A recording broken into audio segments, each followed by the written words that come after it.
Okay, so I had been talking about the minimum credits, and I really wish that you forget this number and you only remember that you have to pass all the courses, and you have to pass the courses with good credits, and so that you do very well. Now, for it so happens, it might happen, unfortunately, for some student that he or she falls ill. uh, there is no control of us on such circumstances, and unfortunately, a student fails in a particular course. Now, as I have said earlier, that the student has to register again for that same course in a subsequent semester. Now, for the benefit of all those boys and girls who missed a course or who failed in a course due to some untoward incident or unwarranted situation, NSUT has introduced the scheme of a summer semester, and that is actually meant to run backlog courses which have sufficient number of students. So if there are large number of students in a course, then in the summer semester we run those courses so that the students are able to clear their backlogs on yearly basis. Now, of course, we are not bound to run all the courses. That will depend upon the availability of faculty, that will depend upon the number of students and various things. Now, unfortunately, due to this COVID scenario, we could not run the summer semester this year, but we did run courses for the first semester students, backlog courses, even when there were no first year students, and students could re-register in them, large number re-registered, and they cleared their backlog courses. और मैं फिर यही कहती हूँ कि ये backlog courses आप clear कर पाए, समर सेमेस्टर है इसलिए आप बैकलॉग कोर्सेज आपके हो जाएं, ऐसा नहीं होना चाहिए. ये तो प्रोविजन उनके लिए है जिनको कुछ ऐसी दिक्कत का सामना करना पड़ा जो कि उनके कंट्रोल में नहीं था. तो it is to help the students who due to some unfortunate reason could not clear the courses. It should not be made a common practice. That is what I will advise as a teacher and as a parent also. Now, if you want to improve your grade in a course, again the student has to re-register for the whole course. You cannot simply improve your grade in a course by sitting in the end semester exam. I'm saying all these things to the first semester students because we as teachers have been watching you for so many years. And suddenly, and it's a little natural also that in the first semester they just relax, and ultimately at the end of the one semester they are in a state of shock. What happened? Now I want to improve my course. Now I want to do this. Now I want to do that.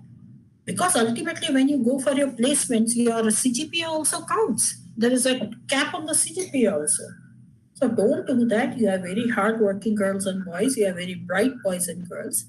You should definitely clear your courses as they are offered to you. But once again, something really went wrong. A student fell ill during the midsem exam. His test went bad. He wants to improve. Then the student has to re-register for the course. He can do so in a regular semester. He or she can do so in the summer semester.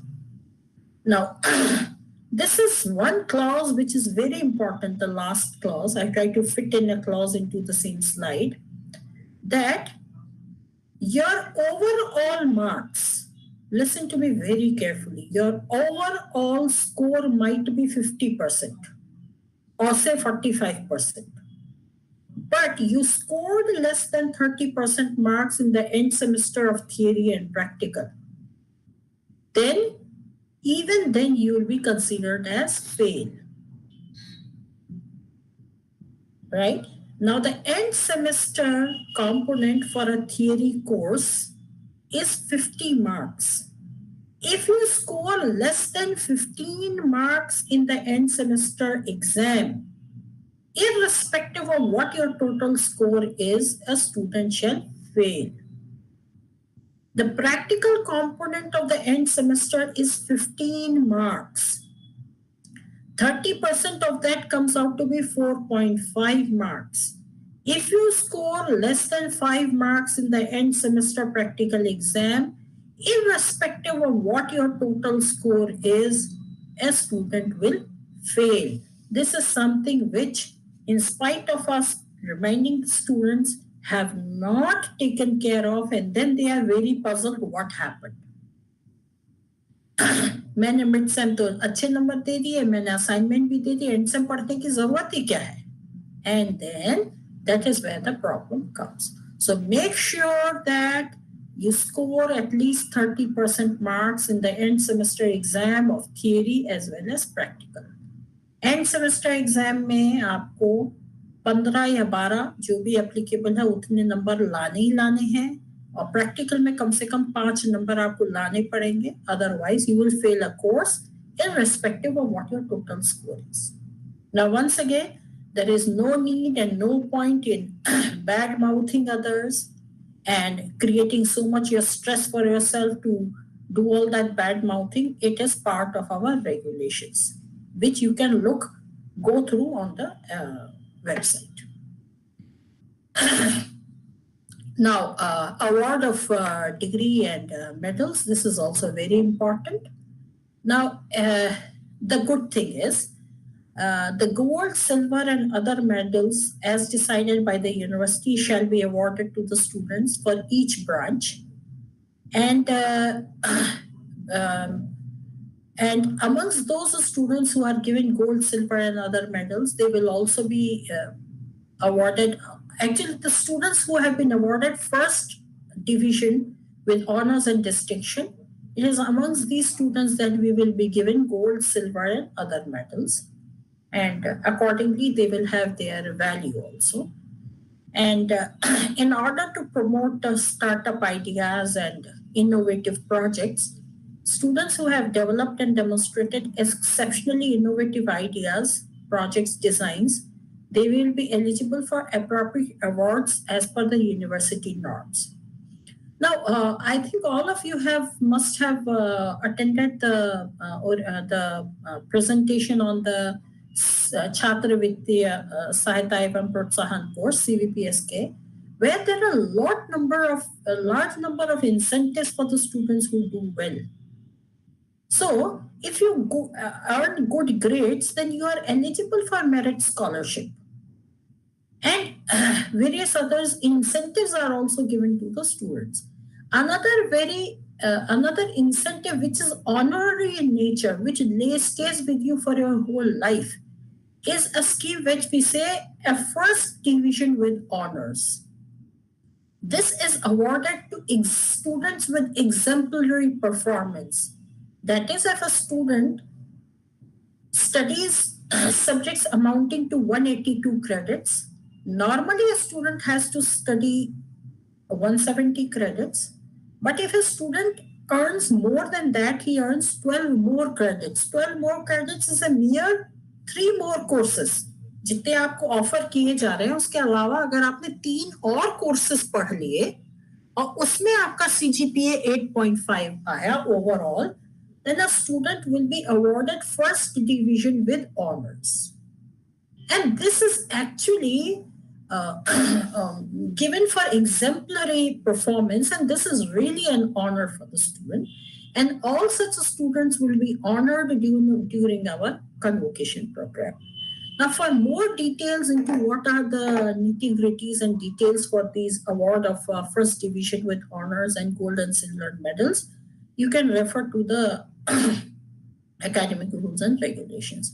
So we are not only strict on the attendance and part and all that, and we have all said about what happens when you fail a course, what happens when you don't attend class. We have said all those things. That is just to make you aware of whatever it is. In general, I'm sure most of you will not like to fall in such a situation. But what I want to say is that we are also highly pleased to honor our students in terms of scholarships financially, in terms of honorary medals also, which are in the form of first division with honors, gold, silver medals, and other medals, which will be constituted from time to time. And this is a lifelong honor which will stay with you. So, hardworking ones, the brilliant ones, the sincere ones, this is an opportunity for you. aim to graduate with a silver medal or aim to graduate with honors, and rest assured, we will help you in doing so. Now, scrutiny of evaluation, this is something also which is very important. And this is important for the students to understand. Before I go to the points, let us come to the last point first of all. No grievance shall be considered after declaration of results. This is very important. There is nothing like re-evaluation and re-scrutiny of marks after the result is declared. NSUT doesn't have a provision of re-evaluation, etc. Why don't we have such a provision? Because the student has the right to scrutinize his or her awards or her answer sheets. Let us look at it point-wise. The answer sheets of the mid-semester examination shall be displayed by the respective teacher in the class. You have the right to look at your mid-semester answer books. You have the right to look at your class tests, and you should look at them. You should look at them. You should scrutinize it. Let us come to the end semester exam. End semester marks will be displayed after compilation of the marks by the chairperson of the course. And students who want to scrutinize their end semester answer books shall be allowed to do so by the course coordinator on a declared date and venue. Actually, now, unfortunately, is online. Even in online, you can have a look at your answer books. Retotaling and rechecking of only unchecked answers, if any, shall be permitted after the scrutiny of the answer sheets. आपने अपनी answer sheet scrutinise की, आपको totalling में गलती लगी, you can get it corrected.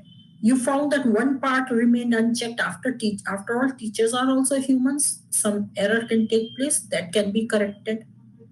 In spite of everything, if you are still not satisfied with your evaluation, you can submit your representation to the chairperson if there is any grievance related to evaluation. Mind you, all this has to be done before the result is declared. And we are giving the student all the opportunity to examine his, her answer books of all types of exams. Of course, there is no answer book for a Viva OC. There is no answer book for a oral examination, but for all written examinations, you have this provision. And so, since you have been given the right to scrutinize all your answer sheets, there shall be no grievance consideration after the declaration of results. That is one point which you should definitely keep in mind. And let me remind you, it is your right to have a look at your mid-semester answer books and at your end semester answer books. If you have not been able to see your mid-semester and semester answer books, you can always approach the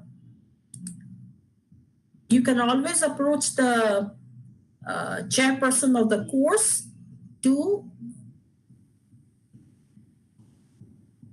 for this purpose. You can approach me, you can approach the controller of exam if you have not been able to examine your answers. This point should be absolutely clear to everyone. Now, we are also in the process of converting all answer books to soft copies. The university examination cell is working very hard for this. They are to convert all answer books to the soft form so that your answer books shall be displayed to each and every one on your login ID. You can scrutinize those and report any discrepancy to the examiner or the course coordinator. Right now, it is not in place, but it will be in place very, very soon. Within maybe even by the time you complete your first semester exams, this arrangement will be in place. So since we have done everything for you to scrutinize everything at the appropriate time, so there should be no grievance redressal after the declaration of results. This is very important.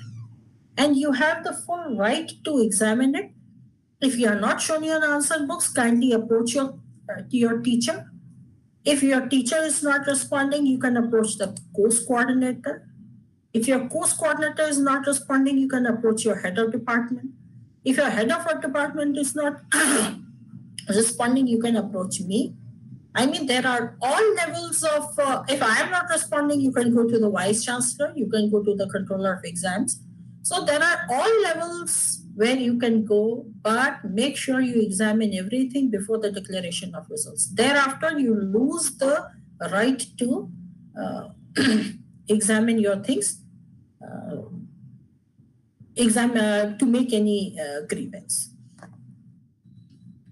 Now, this is a student exchange program where transfer of credits from organizations which have an MOU with NSUT shall be allowed, and the rules are being framed. And I'm not really very sure whether we have an MOU of any other university with NSUT. As in when we have it, students may be allowed to spend one semester in another university, and the credits earned there can be transferred here. For example, you go for the 5th semester to some other university, whatever credits you earn there, we can get it transferred here, provided that university has an MOU with NSUT.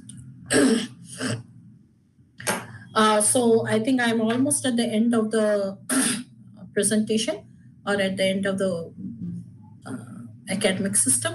Now, here are important dates, and I have written tentative in a very big font, and I have also written a note down there. That is because things are not very, very fixed right now. Situation is quite fluid. But still, in order that you have some feel of what is going to come up, I have come up with these dates. Mind you, they are purely tentative, and this schedule can be altered and varied as per the COVID pandemic situation and guidelines issued by the government of NCT from time to time, NCT Delhi from time to time. So induction program, as you know, we are all going through it. It's from 7th December to 18th. Classes have already begun on 7th December, and this will continue for 5 days. The timetable for this has already been displayed.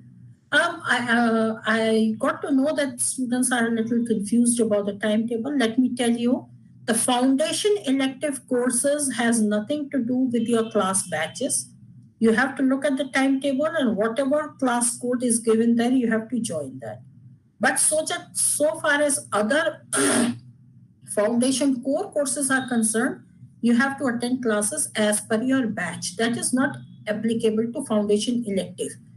Her department का एक time table है, उसमें एक particular foundation elective का code दिया हुआ है, आपको उसको कोड को ज्वाइन करना है. That's it. Because the batches for foundation electives are different from the batches for the core courses. Now, the classes for all courses will begin on 21st of December, and they will be run for 16 weeks, inclusive of everything, exams and everything.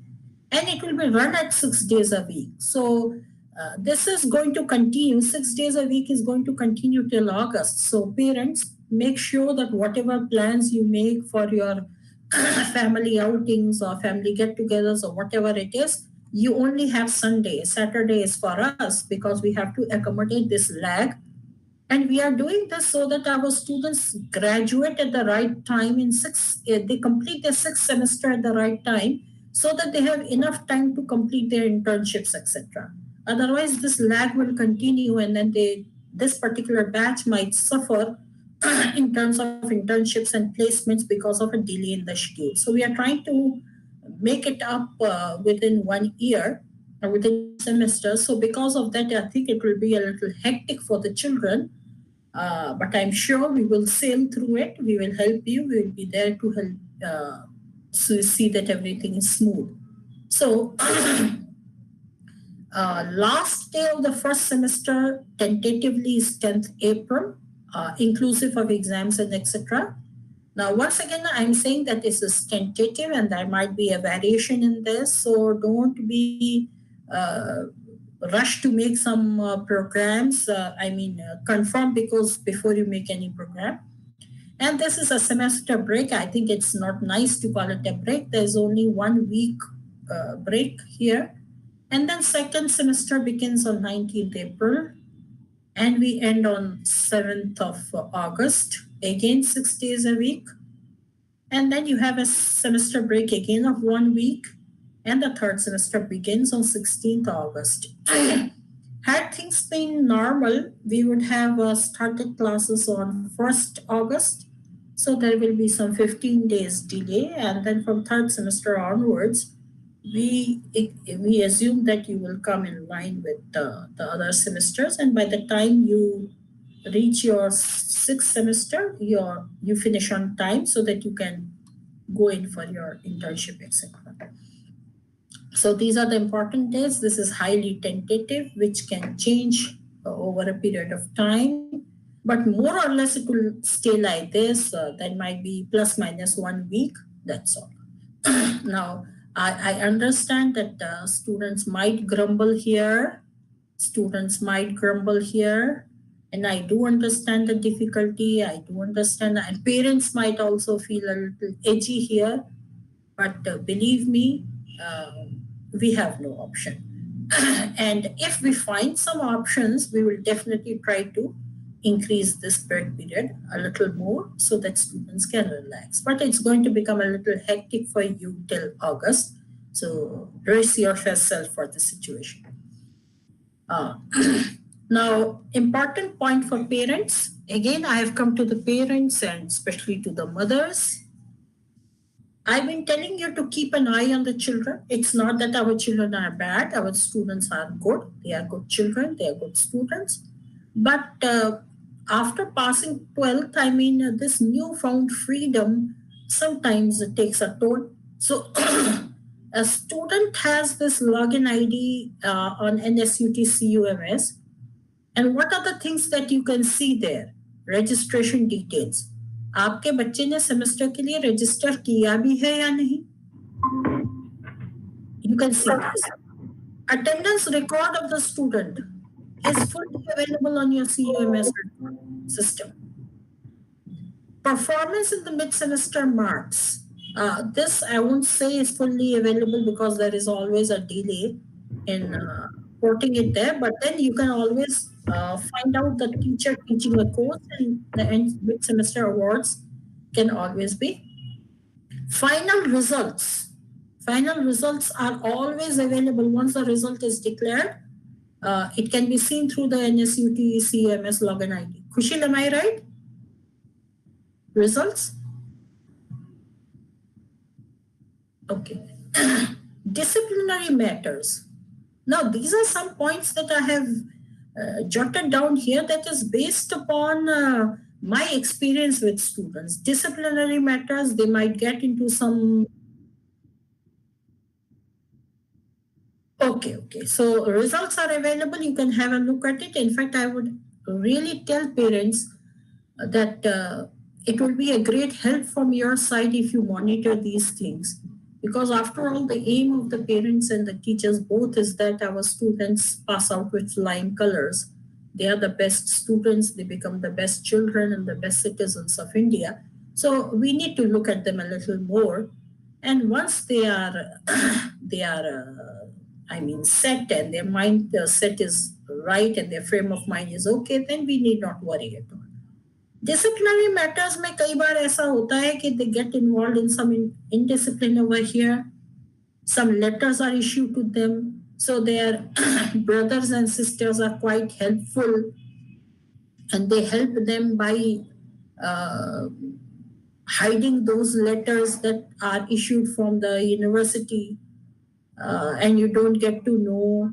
I mean, it's natural for siblings to help their brothers and sisters, but all these matters are also visible on the website.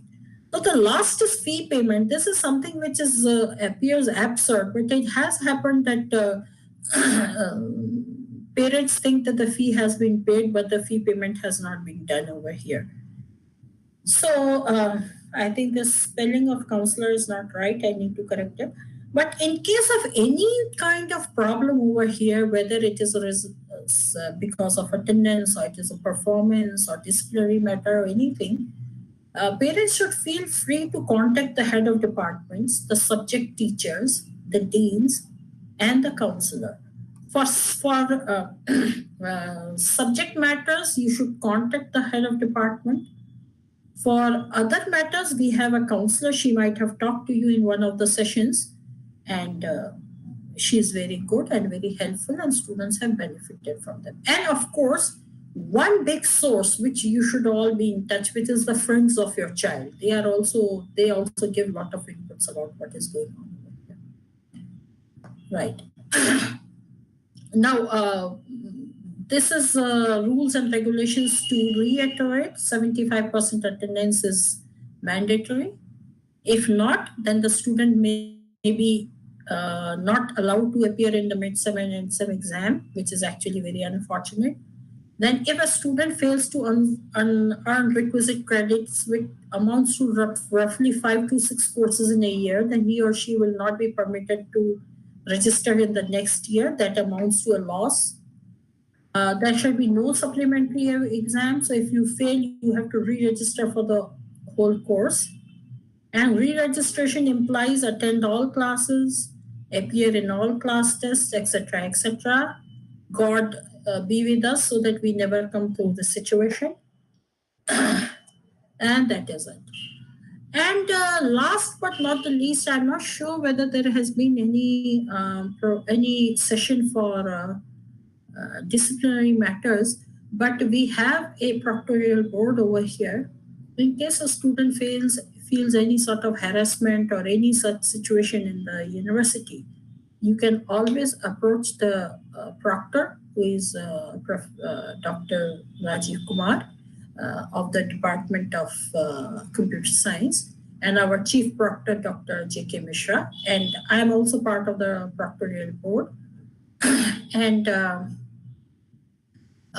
not only do we wish that our students do very well academically, we want them to be fine human beings. We don't want them to be uncouth and uncultured. So NSUT has a few things which are very important. We focus on academics, as a result of which we are able to offer very good placements. We allow our students to have fun and frolic and enjoy, and have explore other avenues through our activities of the student welfare department. But definitely we want everything to be done in a disciplined manner. So anyone going astray and trying to spoil the university atmosphere is handled by the proctorial board or by the discipline committee. We are very particular about any use of drugs, etc. on the campus. Smoking is totally banned and drinking is banned. So please don't get involved in all such activities. They are not acceptable also. I'm sure parents will agree with me. That's it. And especially first year students, you have to be very sensible in your behavior, because with this online and internet, students sometimes get involved in activities which are not considered to be right, and you don't know that it is actually a crime while you are doing it. So I think there is a session planned for ethical cyber etiquettes also. So you learn how to behave nicely on the internet also, or on the online platforms. So that's all I have to say about the academic system. And this is our website. Is it visible? Kushal, is it visible? Screen? Right. Yeah. So this is the our website, and here you can see academic system, ordinance and regulations. So this is our BTech regulations. This is our MTech regulations, BBA regulations. And if I open the BTech regulations, then you will get this here. All the regulations are here. Whatever I have said is available in this document. You can read it through, it's a big document, 23 pages, grading and etc. Whatever I said is picked up from here. So you can read this document, it is available on the website. And the location for this I've shown you. It is in the under the academic system or ordinance and regulations. आपके यहाँ पे BTech के लिए भी M Tech BBA MBA MBA BFT we have to post. This is available. Right. Thank you. Thank you so much, ma'am. That was a quite a detailed session, ma'am. All right, thank you, everyone. Now we're moving further with the expert session. We have with us Mr. Naveen Dhakar here. In an extension to what ma'am said, that there are certain issues relating to online bullying, online harassment that have been reported to us not only in the past, but we have been, seeing in the larger context of things as well. That these are issues that need to be addressed with, and being part of the social system, we believe that it's high time that we must talk about it, and that's exactly why we have Mr. Naveen Dhakar with us. So before moving further, I'll just give a little brief introduction about him. Mr. Naveen Dhakar is an alumnus of NSUT 2008 batch. He is a civil servant of Indian Telecommunications Service 2014 batch, and presently working as Assistant Director General in Department of Telecommunications, Government of India. To his credit, he has designed and implemented the COVID-19 quarantine alert system, the CQAS, for our country. And the project has been recognized as the best emergency response of year by EC Council CISO MAG in July 2020. So, sir, we welcome you here and hope our students will learn a great deal from you today. Over to you. Thank you so much, ma'am.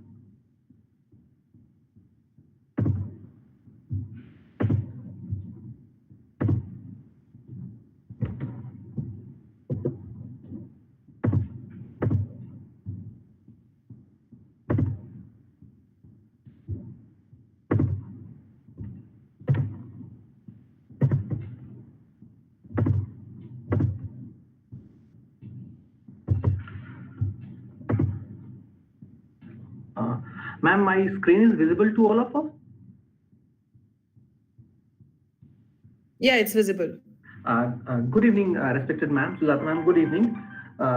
Good evening, my dear teachers. It is indeed a proud privilege for me, to be back with my younger brothers and sisters. First of all, on behalf of NSUT family, I would like to convey my heartiest congratulations to you, your parents, and your family members for securing admission to NSUT, a premier organization and institute of repute. So whatever Sujata ma'am was discussing, that you need to ensure etiquettes and hygiene as far as our institution is concerned. So during the last year, what we saw that there were some incidents which were not good for the reputation of the organization, and as well as for the reputation of the students who are part of bigger NSUT family. So in this 1 hour, we will be discussing something related to digital etiquettes and cyber hygiene. During the discussion, we shall be covering what is the basic difference between cyberspace and geographical space. What are the online threats to which the students or the netizens who are using the internet, they are exposed to? And what are the do's and don'ts of the digital etiquettes? Then something related to the digital awareness, how a student or how an end user should behave on internet. Then I'll discuss something related to National Cybercrime Reporting Portal. If something bad happens to you, or maybe somebody tries to identify or steal your information, or carry out some financial fraud, then how to report it and where to report it. Then in the end, we'll summarize that all the social media platforms, as budding engineers, you will be joining the great organizations, and you are there to create the technology, and you are there to ensure the technology is being used for rightful purposes. So before starting the presentation, I would like to hear from any one of you that what do you know about cyberspace? What is the difference between cyberspace and geographical space? Can someone tell me?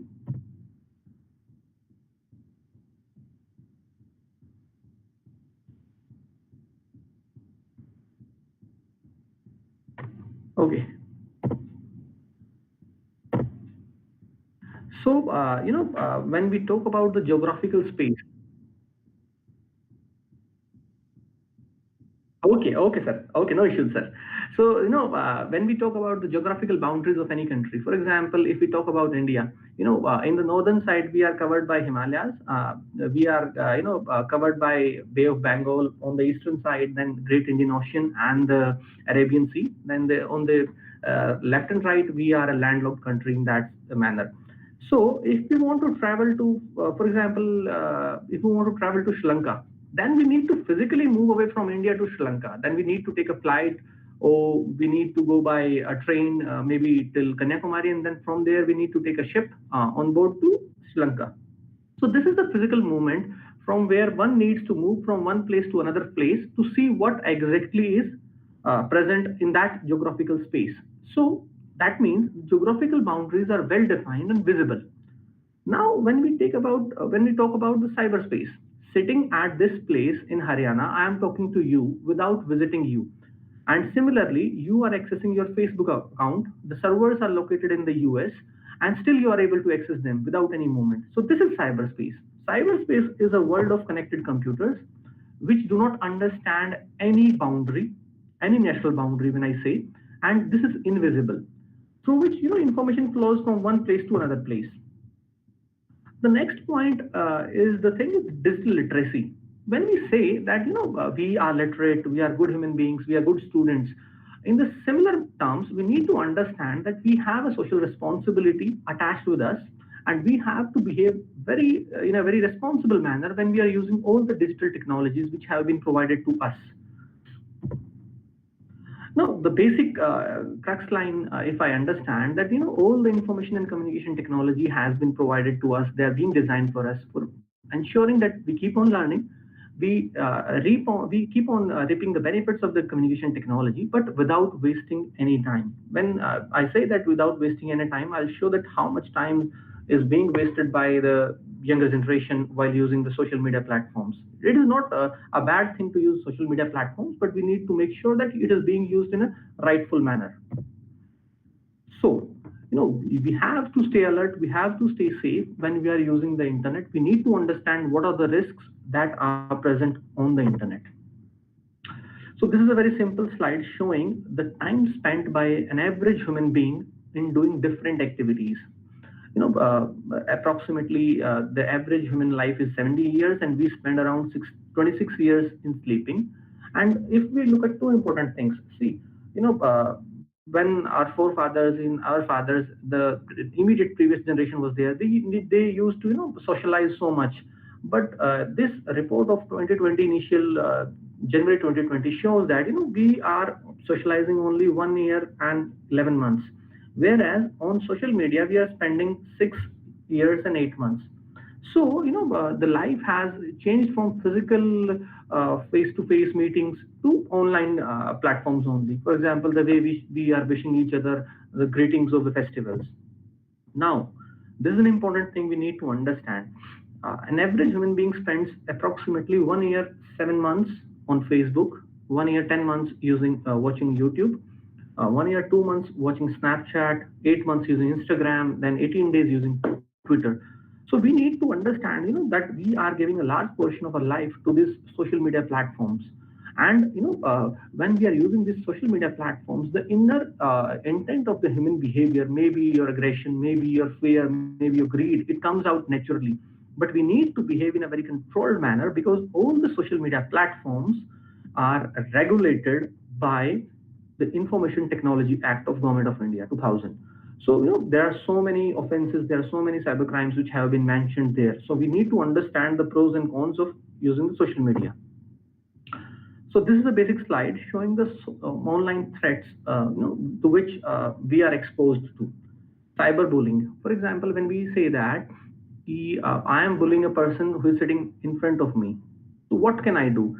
I'm making fun of him. I'm making fun of his appearances. I'm passing some lewd comments. I'm using some offensive language, and I'm sitting next to each other, right? Now try to understand the same thing happening on a social media. Two persons sitting apart, they are passing bad comments about each other on the social media platforms. They are, calling bad names, and they are commenting something bad about somebody's personality, somebody's appearances. So that comes under cyberbullying. Next is the online sexual exploitation and the sexual abuse. So these two terms are very important to understand. When you are searching some material, maybe some pornographic material, I would like to clearly state that child pornography is an offense in India. That is an offense. That is no excuse for searching child pornography. So now, when I say that you are searching something online, when you are circulating some pictures which are not of dignious, which are against the dignity of someone, or which are outraging the modesty of next person, so this comes under these two typical things, that it is sexual exploitation and sexual abuse. So you should be very much aware about these two things. Next thing is the cyber radicalization. See, when we are present in the college, when we are present in the university, we make groups. We have so many discussions. Now, for example, if we are having 3 or 4 groups discussing on different things, there may be some pros, there may be some cons, there will be some statements in the for side, there will be some statements in the against side. Now, but overall, when we see that, at the end of the day, we are friends. So when I see people using Facebook, the younger generation, they pass so many wrong comments about each other, and they even try to be ahead of each other. And the cost has to be, the cost is the final. You have to move apart as friends. So that is a wrong thing. See, the groups and your viewpoint is very welcome on the social media platforms, but you need to understand that everyone is a human being, and we need to understand. We need to agree and we need to disagree on certain points, but it does not it should not happen that we we do not be friends, we won't be friends anymore. So we need to understand this particular issue. Then the next point is the online attacks and the fraud. Most of us will be using Paytm, most of us will be using Uber, Ola, and so many things, the Paytm, the payment gateways. So we need to understand that we are basically exposed to 3 different kind of attacks and frauds. So I'll take the first example of a feature phone, right? So in a feature phone, what you can get? You can get a call. The call may be a malicious call in which the person wants to, understand your personally identifiable information, maybe your Aadhaar card number, maybe your OTP, maybe your SIM card number, maybe your credit card number, the PIN of the credit card, the PIN of the debit card, so many things, the bank account number. So we need to make sure that we do not, divulge the information to these kind of frauds on voice call. The next is the SMS. We might receive an SMS from a fraudster stating that your bank account will be closed within 24 hours. So no bank or no organization sends such SMSs. So we need to make sure that we should not click on the unsolicited links which are being sent to us in the form of SMSs. And the last one is the online enticement. So overall, if we understand the cyber threat landscape for an end user like us, so the fraudster or the malicious entity, they only play on the 2 grounds. The first one is the greed. For example, I will receive an email stating that I have received, I have won a lottery of $7,500. So when I know that I did not, purchase any lottery ticket, how can I get the lottery ticket? Again, the KBC links that you have been selected for this amount, and you will be getting this much amount. So these things come under the greed factor. The next factor is the fear factor. Your bank account will be closed. Your debit card will be, it will not function. It will not remain functional for tomorrow. Or if someone is having semi-nude pictures of yours, he or she might threaten you that he or she will be circulating those pictures on internet, maybe circulating to your near and dear ones to tarnish your image. So that comes under fear, and he or she, pushes you to do something which is against your wish. So we need to understand the different kind of threats to which we remain exposed to while using the internet, while using the smartphone. So in a nutshell, if we try to understand what cybercrime is, cybercrime is any offense which is committed against an individual or institution by using computer, internet, or smartphone mobile device. So here, your mobile device may act as a tool to harm other people, or it may act as a victim or subject to, when the harm is being done to you. The forces of child risk, when we understand, we have seen, to which kind of threats we are exposed to. So we can basically demarcate these threats or the risks into 4 different categories. Number one is the cybercrime. Cybercrime means when somebody is trying to steal your credentials, your personal identifiable information, or somebody wants to hack in your computer. Now hacking is also different kind of things, no? But in general, the hack word is a negative word. When somebody wants to overpower your system, maybe somebody wants to take the information from your system. So, but there is ethical hacking part also, which is being done, with some manners, with under some ethics. The next one is the contact. You need to understand one simple thing. In life, we might be going through some bad phase, and this bad phase actually is a window of opportunity for the fraudsters. Always try to remain alert. Just remember one line: a stranger is a stranger online.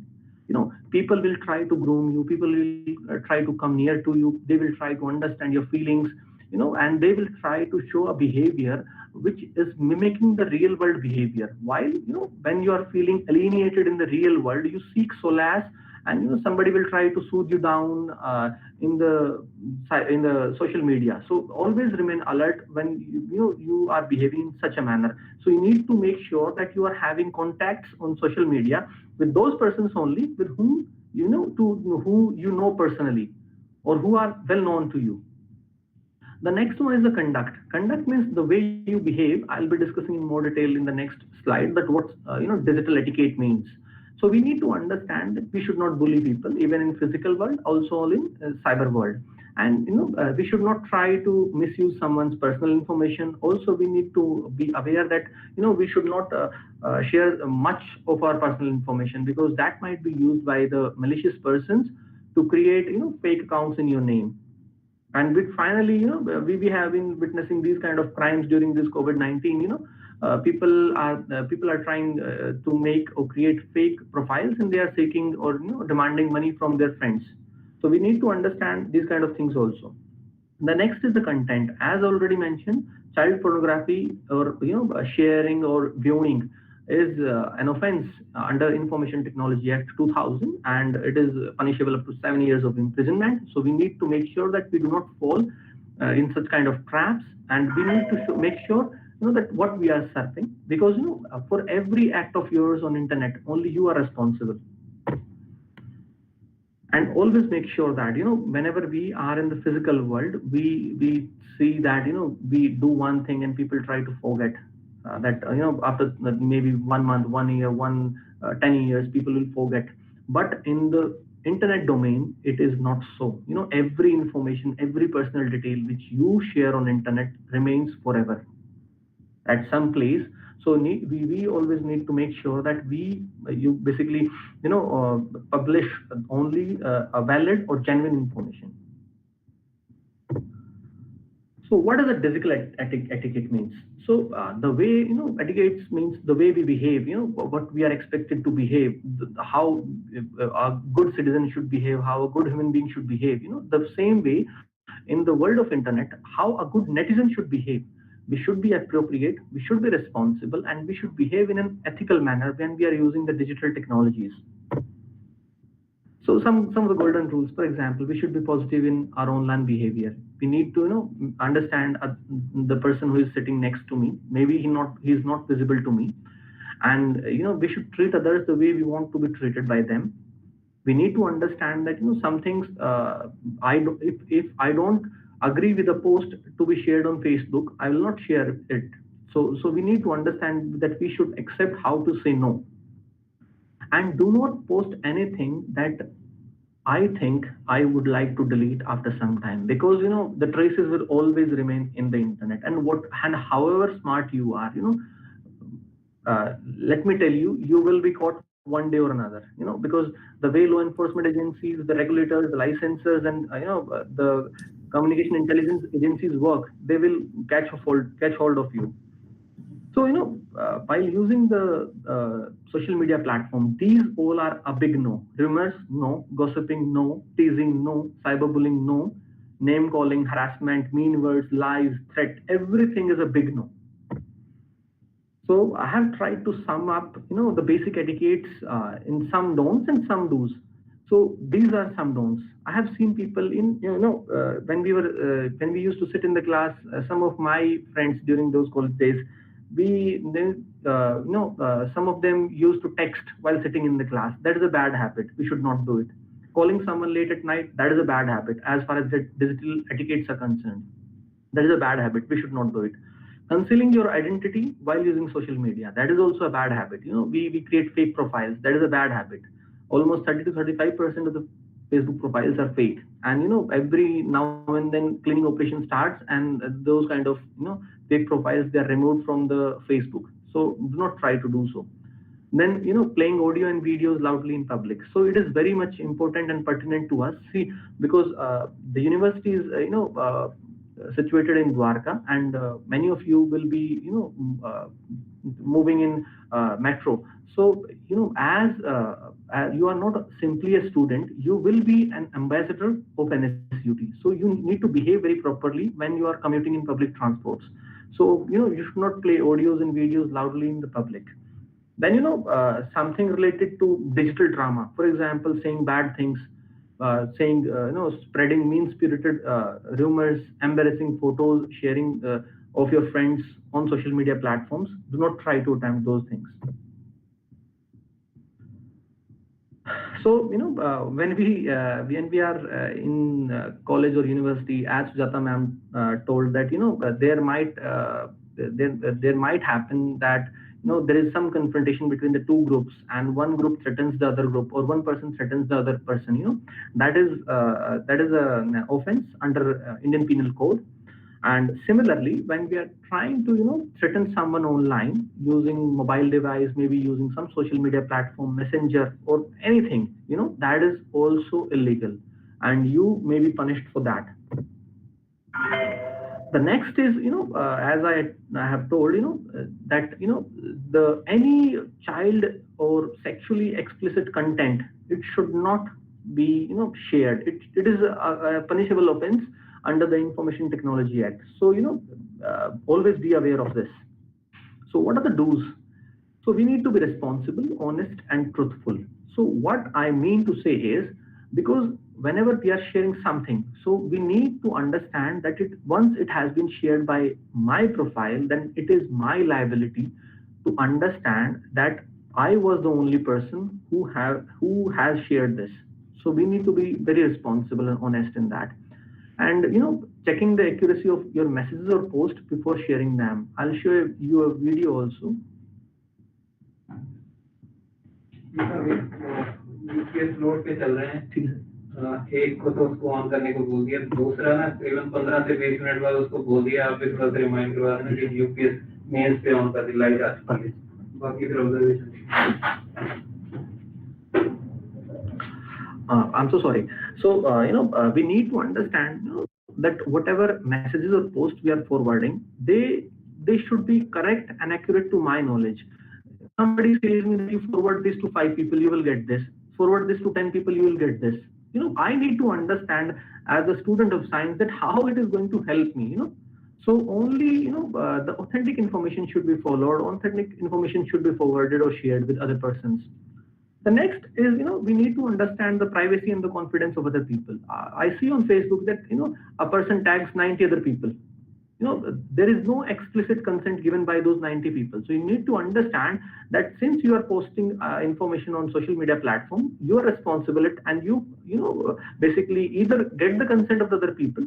So on your social media platforms, you always, keep the security tab on, that whenever someone, tags you, that then you will get a notification, and only if you allow, then the information will be, posted on your timeline.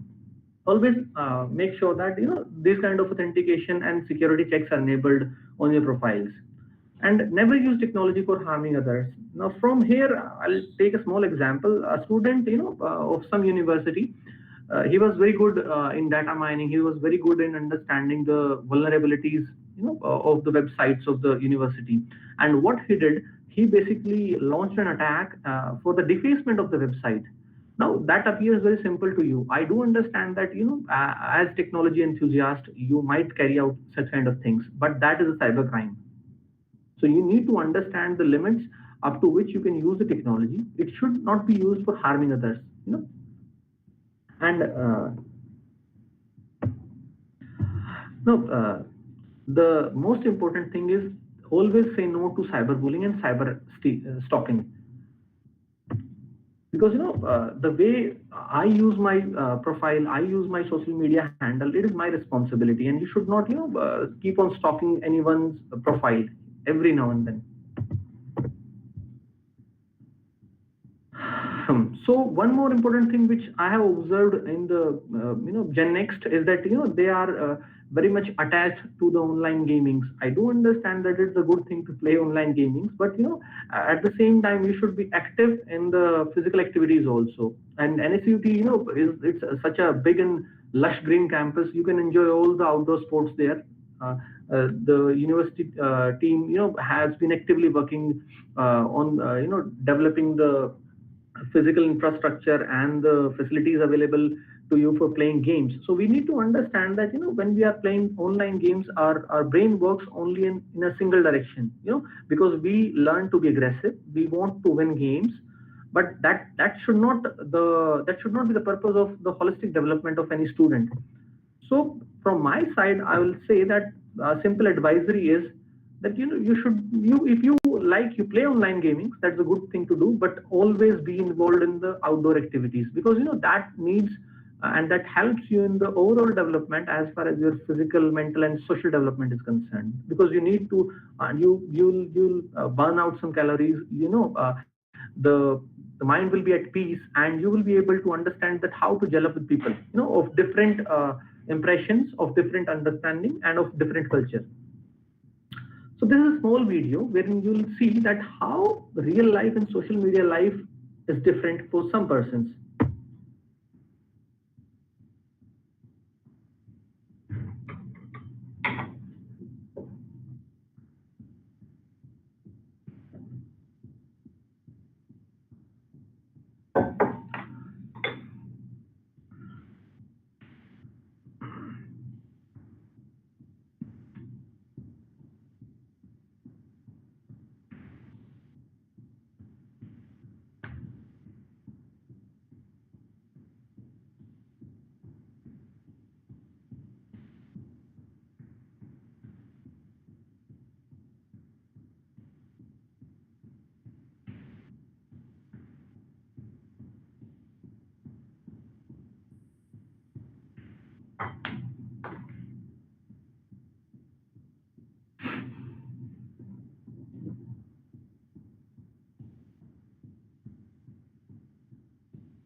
So what we have seen in the video, see, the sequence of events remains the same in most of the cases, maybe up to 90% of the cases. First, the cyber stalking happens, then you create a fake profile for befriending with someone. The girl was very, alert, and she rejected the friend request. So you need to make sure that you are, you remain alert the same way. Then the person creates an original ID or uses his original ID to send the friend request. Now, since the female knows the person, she accepts the friend request. So this is how you should be. Do not try to pretend to be someone else, because you are the you, and you have to be the you while using the social media platforms. So the way racking has been almost removed from all the universities. So in the same way, we need to understand that, as technology enthusiasts and as the next gen leaders who will be creating the technology for the future, we need to understand that using or doing cyberbullying is a big no.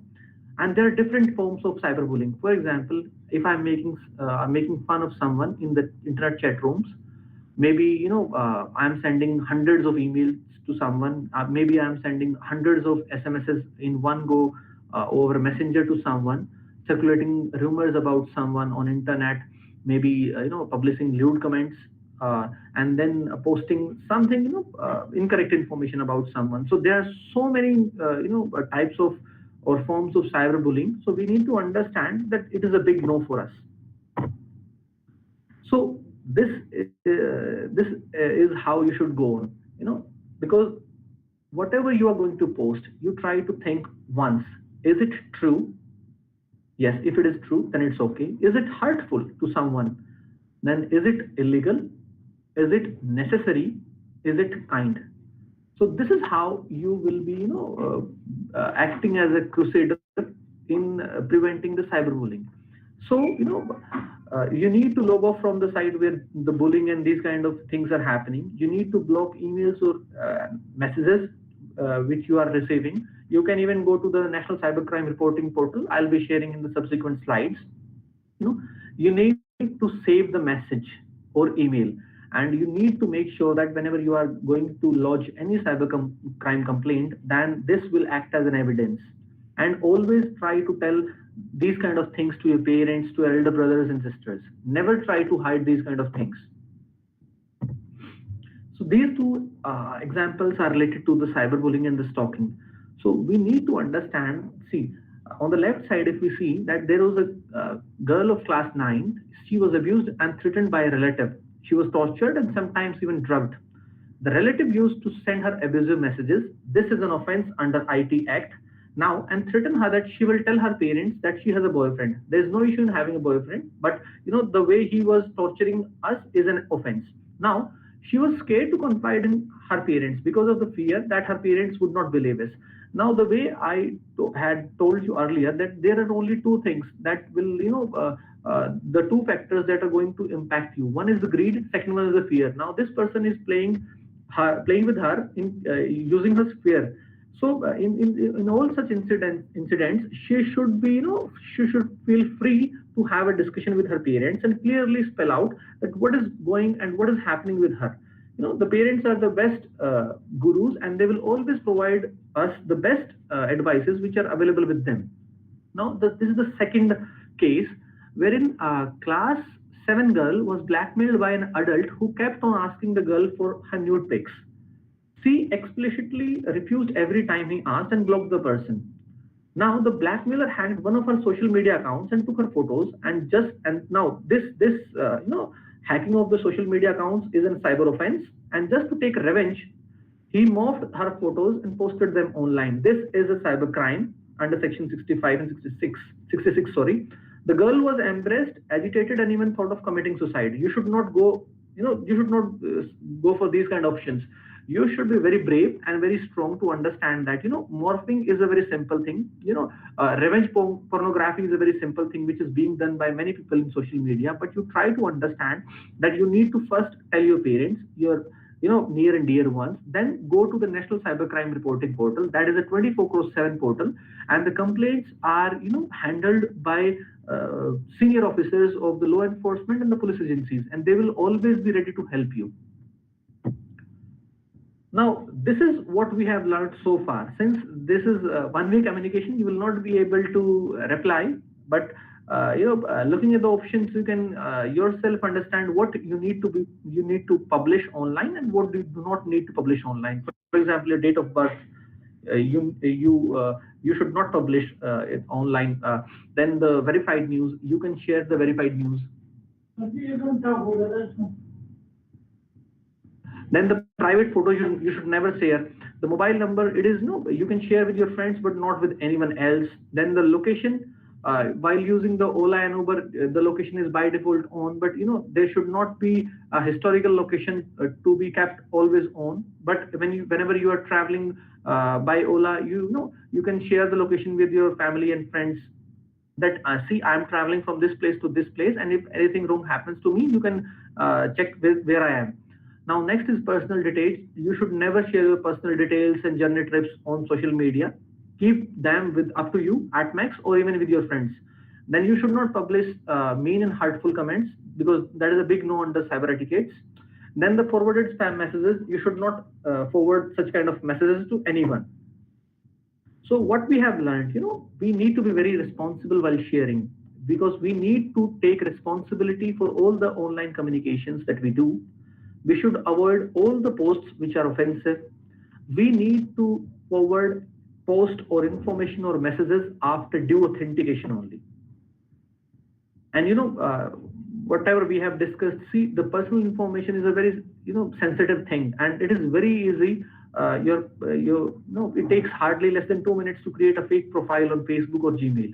So you need to understand that sharing your information here and there will always call for some untoward incident. So we need to make sure that we do not publish all the things online, and we should always trust. We should always download the applications, the games, whatever you are using in your devices, only from the trusted sources like Google Play Store or Apple App Store, because once you start downloading from the untrusted or the third-party applications are downloaded from some untrusted sources, then some malware or virus might infect your device, and they might start stealing your information. Maybe even whatever you're typing on your phone, that information might go to the hands of the wrongdoers. So we need to make sure that we understand what we are sharing and from where we are downloading the material. This is one of the most important thing to understand, that your password is yours only. Never try to share your password, and always enable two-factor authentication. For example, while in your Gmail, you should have a recovery Gmail address, maybe of your parents, maybe of your elder brother, elder sister, and you should have a two-factor authentication on your mobile device as well as on the Gmail password. Now, you should log out after using each online session that you are working on, and change your password always. Because you need to keep your password updated every time. And the password, we should avoid using simple passwords. The password should not be your name, your parents' name, your date of birth. It should be a complex password and should satisfy, at least it should be of strong or very strong criteria. And this is what I mean to say, you should make passwords hard to guess, because there are so many people, on the internet who are searching to break your password through some kind of brute force attack or other. And what are the don'ts? You should, never use the same password for multiple accounts. Always use different password for different accounts. If the same password is being used for multiple accounts, getting access to one password will open the floodgate for all the accounts to that malicious person. Do not use the pet name or street name, your father name, mother name, your surname, or your date of birth as password. Never use dictionary words in password. For example, if I say A, B, C, D, E, F, there should not be a password, or lion or cat, it should not be a password. Never use short or simple passwords. Always try to ensure that you use complex passwords. Never click on the links which you receive in the emails or SMSs, which I have told you. Next is the digital awareness.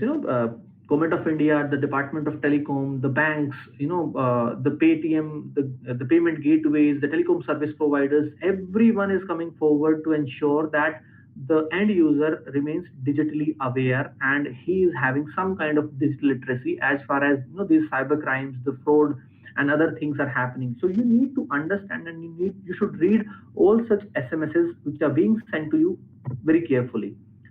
For example, I'll just share one snippet that this is one of messages that we sent to all the subscribers in Haryana, that you are requested not to click on unknown website links received through SMSs or email.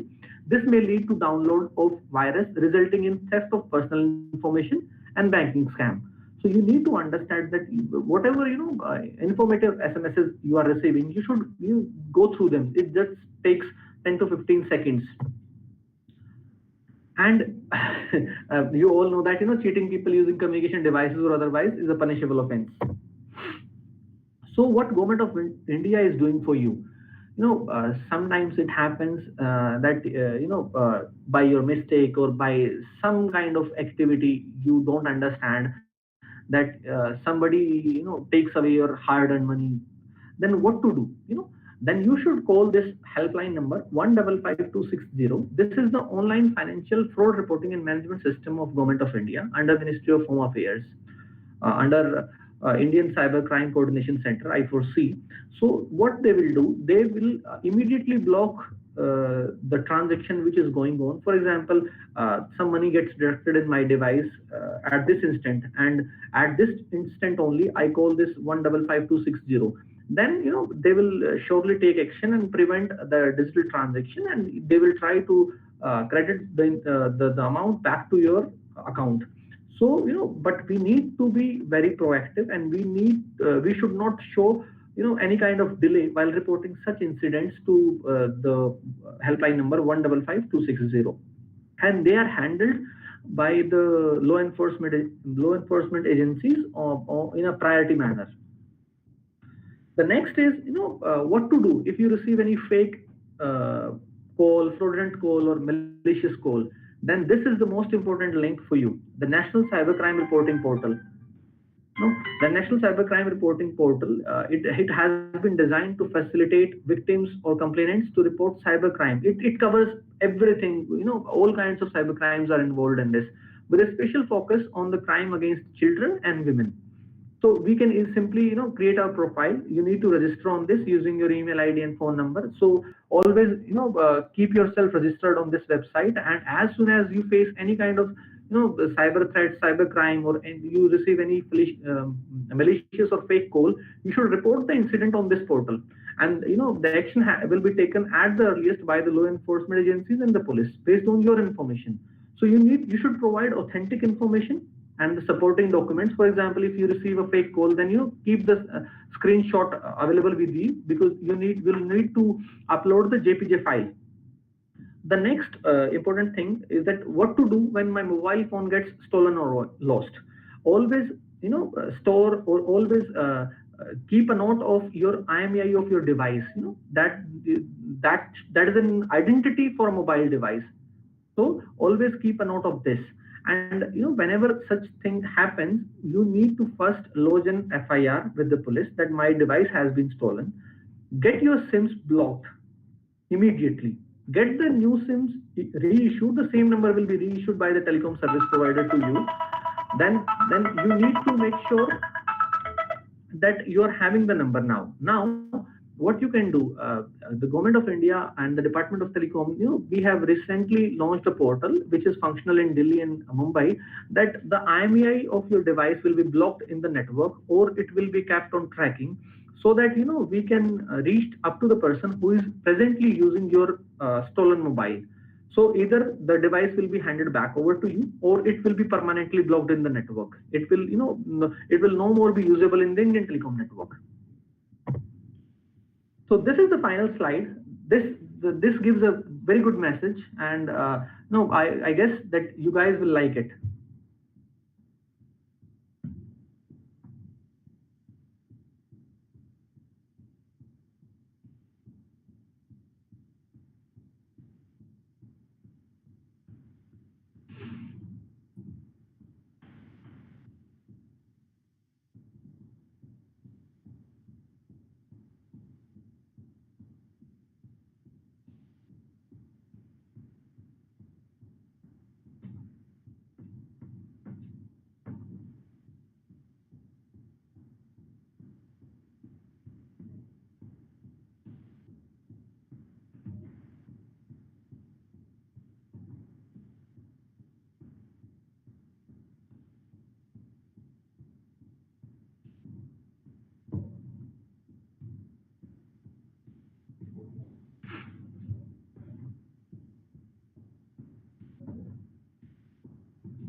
So this is it from my side. So I would like to once again state that all the information and the communication technology, they have been designed to help you connected, keep you connected everywhere, every time. But try to use them in a bona fide manner. Do not try to get indulged into activities which are illegal. And always, follow these two important links, the cyber dose. You will get all the best information about what is happening in the cyber world and how you need to keep yourself abreast with the latest development. And then the National Cybercrime Reporting Portal, wherein you can, lodge any kind of complaint against any person who is trying to cyberbully you, who is trying to steal your information, or who is committing any kind of cyber offense. So this is it from my side, ma'am. Thank you so much, sir. That was a wonderful session. I'm sure a lot of people listening to this session and must know that we have all been on the receiving end of some sort of cyberbullying or some sort of cyber harassment in some way or the other. So before closing it, I'd like to go to ma'am for any closing remarks that she has. First and foremost, I mean, it's such a proud moment to sit and listen to your own student. Thank you so much. As teachers, we actually wait for this day to come where we proudly listen to our students, and such a wonderful talk and such an informative thing. We've learned a lot of things today. But one or two things I would, basically I'm asking because I want to be aware myself, and students need to also appreciate these things. It is quite often seen that students form class groups, students form hostel groups, and sometimes we come across a lot of abusive language being used on it, either amongst themselves or for others. So how should we react to it, or what is your view about such type of behavior on class groups and hostel groups? Ma'am, what we have seen, that creating multiple groups is not a good idea because it creates a kind of divide among the students. So it is best to have a single group. Maybe a hostler might have a different group. The class, for the classroom, they can have a different group. But whenever we have seen in all the cyber offenses that it is our, it is our reaction only. The issue is caused due to reaction. It is not the response of a person. That if I am angry with someone, I write something bad. And then what happens? I want to delete it now. We have seen it so many times. So the students need to understand, it is better to have, a physical interaction so that, the doubts or the misunderstandings that might have arisen, they can get cleared, those things. So, during the groups, whatever we are creating, so what personally we have seen in many cyber offenses and cases that, you don't want to do it, but out of impulse, you did it. So this needs to be pretty much understood by the students that, whatever they are writing, because I can delete whatever I want to delete from my side. But once it has been uploaded in a group, now it is my responsibility and I will be held responsible every time. So the groups, they should be used for sharing good information. They should not be used for sharing hatred or incorrect information. And the best part is, whenever now we are sharing on WhatsApp, we receive forward arrow key that the message has been forwarded. So it is easy for the law enforcement agencies once we catch hold of the device that who was the originator of the message. So many students, they feel that they will not be caught, but it is not so. It is possible to catch hold of them. So my sincere advice would be, if there are any indifferences, there are any misunderstandings between a group or two students, they should, come out openly, and as we still are students. I am still a student of NSUT and I'll always be a student of NSUT. So we should not, bring that kind of hatred among each other when we are in a age of learning. Secondly, we have seen that students quite often, they share their laptop passwords and their IMS account passwords, NSUT passwords. And when something goes wrong, then they approach us. And somehow we are helpless in such a situation. So what is the advice for the students in this regard? As I've already stated, my password is for my use only. It should not be revealed to anyone. For example, if I'm accessing something in the library or in the lab, and if I do not log out of the session, the password might be used by someone else. So the best practice is to ensure that my password remains with me, I need to make sure that I update my password on regular basis, maybe once in every month. That is a good policy to follow, and always make sure that all the passwords through which I am connected to any external entity, maybe my Facebook password, maybe my NSUT password, maybe my lab password through which I'm uploading some assignments, it should not be revealed with anyone else. That is a strict no. Okay, I take a fictitious situation. Someone shares a message and SUT examinations are cancelled. And suppose even 2 students then miss their exams because of this message. Does this amount to be an offense, and can the originator be punished severely for this? Yes, ma'am. This is spreading fake information, and it is punishable under the provisions of the Information Technology Act 2000. This is a punishable information because I am spreading misinformation. So the University Discipline Committee has all the right to punish such students. Yes, ma'am. And if the case is reported, then also it's punished. Yes, ma'am.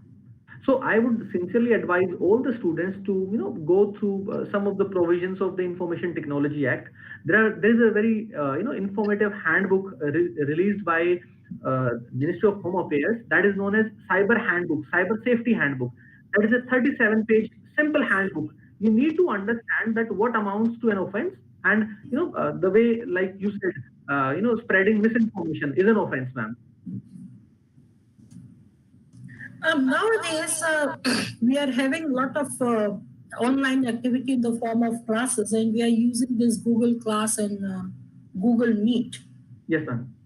Now, using this Google Class for posting inappropriate messages or things and disturbing in the class by, say, playing music or things, it has never happened in my class, but if it so happens with someone, I think it's a punishable act. Yes, that also comes under cyber offense when you are trying to create a nuisance for others. So you are responsible for the bona fide use of your computer resource. And when I say about computer resource, everything comes under computer resource. Maybe your Google Meet platform, maybe your smartphone, maybe your internet intermediary, everything's come under computer resource only. So, the responsible behavior is the responsibility of the end user itself. So, one thing I would advise is to keep your recording always on for Google Meets, so that, you will be able to understand who was the mischievous fellow who was doing this kind of thing. So students come and say if something goes wrong, they say that I'm part of the discipline committee actually, so I come across such things. I think ASA is also aware of these things. वो मैंने नहीं भेजा, मेरा mobile किसी और ने use किया, तो इसका जवाब हमारी तरफ से क्या होना चाहिए? अगर ये वाला चीज है, that is matter of investigation. See, जो भी चीज जहां भी है, it is very easy to track कि कहां पर से भेजा गया है, मोबाइल की लोकेशन क्या थी. The police can very well do that. But I had a discussion with Praveen Sarwa sir also. वो फिर ambit पुलिस का आ जाता है, वहां एक्चुअली होता ही है ना फिर, and that appeals to cyber crime. और साइबर क्राइम के बाद उनकी इन्वेस्टिगेशन जो शुरू होगी, देन वो फिर लॉ के तरीके से चलेगा. तो मतलब बच्चों को ध्यान रखना पड़ेगा that whatever they are doing, एक मिसचीफ की एक लिमिट है, उसके बियॉन्ड अगर वो जाएंगे तो that will amount to some kind of cyber offence. तो मैं इसलिए बोल रहा हूँ कि हमारे बच्चे वो जो साइबर सेफ्टी हैंडबुक है 37 पेज की, उसको अगर अच्छे से पढ़ लेंगे, the way we learn signals and systems, तो उनके बहुत अच्छा रहेगा. That is a very very nice and short booklet on ensuring how we need to access the internet in a controlled, in a sophisticated manner, in a responsible behavior we need to show. तो वो काफी अच्छा रहेगा उनके लिए. वो मतलब हम जो as students हम लोगों में ठीक है, we want to do something special, we want to do some kind of innovative things. So let us try to use that innovative bent of mind for developing a positive thing for the society. So Asa, we have this handbook on our website somewhere, and we may advise students to read it. MHA has already advised. Yes, MSc has already advised. I'll share the handbook with you all, and then you can post the handbook on the website itself. Oh, Naveen yes. sir, one question from me. जी sir. Uh, Naveen sir, I am from Haryana, you are from Haryana, और जी ये sir. Trend हर जगह है। Normally क्या होता है, बच्चे आपस में जो लैंग्वेज यूज़ करते हैं ना, उसमें 4 शब्द कुछ बोलेंगे तो एक स्पेशल शब्द लगा देते हैं। जी सर. और वो जो स्पेशल शब्द है, अब जब व्हाट्सएप ग्रुप बनता है उनका हॉस्टल का, तो वो आपस में जब डिस्कशन कर रहे हैं तो अपने टीचर्स के लिए भी वो स्पेशल शब्द यूज़ करते हैं। Right sir. और फिर सभी जो व्हाट्सएप ग्रुप में स्टूडेंट्स हैं वो सभी उस नेचर के नहीं है, कुछ को सम फील ऑफेंडेड और वो लीक कर देते हैं। तो जी ये सर. कुछ स्पेशल मैसेज दीजिए उन बच्चों के लिए जिनको वो स्पेशल शब्द की बहुत आदत है। पेरेंट्स के सामने तो किसी तरीके से वो कंट्रोल कर लेते हैं, बट उनके अंदर वो रहती है फीलिंग कि हाँ ये तो बोलना ही बोलना है। तो उनके लिए कोई स्पेशल मैसेज ये हम लोग फेस कर चुके हैं, जी सर. इसलिए आपको हम लोग इनवाइट किए थे कि बच्चों के लिए कुछ स्पेशल मैसेज आए कि एक बड़ी नेसेंट एज पर हैं वो लोग, और कुछ गलत हो जाए, उनका फ्यूचर रियून हो जाए, उससे जी सर. बचने के लिए क्या करना चाहिए। जी सर. देखिए, मैं सर सबसे पहले तो जो भी स्टूडेंट्स हैं उनको एक बात बोलूंगा कि जो भी आपका व्हाट्सएप का एडमिन है, आपके एडमिन को अगर ये मालूम है, see the way we saw in the video, वो एडमिन अगर अपना रोल अच्छे से समझे, उसका रोल है जैसे ही कोई ऐसी गलत चीज पोस्ट है, वो उसी टाइम जो भी बंदा है उसको समझाए कि वो उसके पार्ट पे बिहेवियर अच्छा नहीं था, पहली चीज. दूसरी चीज, अगर मान लीजिए वो इंफॉर्मेशन एक बार लीक हो गई, तो उसके बाद तो फिर मतलब जो जिसने गलत इंफॉर्मेशन डाली है, तो मैंने जैसे बताया कि वो उसकी रिस्पॉन्सिबिलिटी होगी कि हम मतलब एज एन इंस्टीट्यूशन हम चाहेंगे कि हमें डिसरिप्यूट ना हो, लेकिन जब कोई चीज हमारी आइडेंटिटी या हमारी जो एक तरीके से हमारा स्ट्रक्चर है उसको ही खराब करने की कोशिश करेगा, तो मतलब that has to be punished under the law of court. तो क्योंकि कोर्ट ऑफ लॉ, तो वो चीज अगर मैं ऐसे सोचूं कि मैं जो भी लिख रहा हूँ हमेशा ये सोच के लिखना है, like the way I said, कि वो ठीक है नहीं है, पहली चीज ठीक है, उसकी वजह से किसी को कल को एम्बेरसमेंट तो फील नहीं होगी. मान लीजिए मैं एक ग्रुप बना रहा हूँ और उसमें फीमेल्स भी हैं और मेल्स भी हैं, ठीक है, और मैं कुछ वल्गर सी वीडियो पोस्ट कर दूं, तो कल को मैं अगर सेम चीज सोचूं, it's a part of larger environment sphere की मैं अगर बात करूं कि सेम चीज मान लीजिए मेरी बहन के साथ हो, we need to understand those things कि मैं बाहर क्या इंफॉर्मेशन डाल रहा हूं, या छोटे मेरे भाई के साथ हो जाए कल को इन्फॉर्मेशन, तो मैं कैसे डील करूंगा उससे.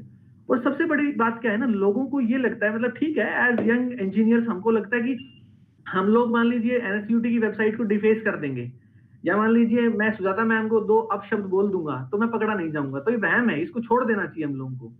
द वे इन्वेस्टिगेशन स्टार्ट्स, तो उसके बाद सब पता चल जाता है. मान लीजिए मैं आपको अभी अगर कोई एब्यूजिव मेल भेज दूं, तो इसका मतलब ये नहीं है कि मैं वो एब्यूजिव मेल का हेडर नहीं मालूम चलेगा या कहां से भेजा गया है. It will take less than 15 minutes to identify the IP address कि जहां से भेजा गया है, उसकी लोकेशन क्या रही थी, उस डिवाइस का एंड यूजर के सिग्नेचर क्या रहे हैं. तो ठीक है, मतलब अब देखिए इतना इनोवेटिव बेंट ऑफ माइंड है, तो उसको पॉजिटिव चीज में लगाइए ना, कि ठीक है, मतलब अच्छी चीजें पढ़ेंगे आप, जो भी मान लीजिए एआई पढ़ेंगे, मशीन लर्निंग पढ़ेंगे, ठीक है, डाटा साइंस पढ़ेंगे, तो उसको अच्छी चीजों में यूज किए. और बेस्ट चीज ये है कि the way we are using technology, तो वो हमारे लिए ही है. मतलब जो भी स्टूडेंट्स हैं उनको मतलब रिस्पॉन्सिबल तो होना पड़ेगा किसी भी सेंस में, क्योंकि मैंने वही बोला ना कि हो सकता है कॉलेज में आप स्टूडेंट हैं, लेकिन जैसे ही आप कॉलेज से बाहर निकलकर द्वारका मोड़ तक जाएंगे, उसके बाद you will be the ambassador of NSUT. और वो फिर वो आपकी पहचान, वो सिर्फ आपकी पहचान तक लिमिटेड नहीं है बात, वो क्योंकि मेट्रो में जब ट्रैवल करेंगे, हुड़दंग करेंगे, या मान लीजिए अपने टीचर्स को 2 अपशब्द बोल देंगे मेट्रो में, तो वो बहुत लंबा उसका मैसेज जाता है. हो सकता है अभी आप लोग अंडरस्टैंड ना कर पाए एज यंग स्टूडेंट्स, मतलब मेरे हिसाब से जैसे 8-10 साल बाद मैं रियलाइज कर रहा हूँ, आप लोग भी रियलाइज करेंगे कि उस टाइम बिहेवियर वो होना चाहिए था. It's better to have some controls, the way we speak, the way we write. Energy ज्यादा है तो उसको मैंने बताया ना, आउटडोर स्पोर्ट्स एक्टिविटीज इतनी अच्छी एनएसयूटी में बाहर निकाला जा सकता है. अगर एग्रेशन ज्यादा है तो फील्ड है वहां खेलने के लिए.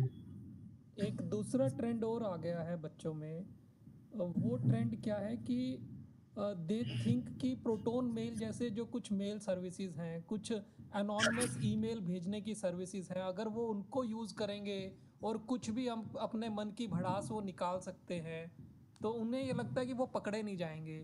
तो नहीं, नवीन सर उसके बारे में भी बच्चों को मैंने मैसेज मैंने दीजिए। मैंने मैंने वही बताया ना कि देखिए आपसे तो मतलब हम जो काम करते हैं हमसे तो बहुत बड़े बड़े एक्सपर्ट डार्क वेब को हैंडल करते हैं, ठीक है, और जब इन्वेस्टिगेशन शुरू होती है तो डार्क वेब भी उधेड़ के रख दिया जाता है। तो मैं I should not use this kind of words, but जो भी आप गलत काम करेंगे उसको पकड़ने के लिए है चीजें हमारे पास, कम्युनिकेशन इंटेलिजेंस है, ओपन सोर्स इंटेलिजेंस है, कुछ ना कुछ ढूंढ लिया जाएगा। बट उससे होगा क्या, आप देखिए आपका फ्यूचर रुइन हो जाएगा, ठीक है, आपके पेरेंट्स को नीचे देखना पड़ेगा। That is the ultimate truth. मैं बोल रहा हूँ हर बच्चे में एनर्जी है, अगर हर बच्चा, जो भी बच्चा एनएसयूटी में आया है वो काबिल है, ठीक है, अपनी काबिलियत अच्छाई के लिए लगाए। देखिए हम मतलब when we are using the technology, ठीक है, हम मतलब मुझे अभी भी ध्यान है the way we were taught in the classroom. हम जो भी कर रहे हैं आज तक वही कर रहे हैं, वही चीजों को लेके हम चीजें करते हैं आज भी, और आगे भी वैसी की जाएगी। Thank you very much. It is indeed a proud privilege for me to be a part of NSUT family, frankly speaking.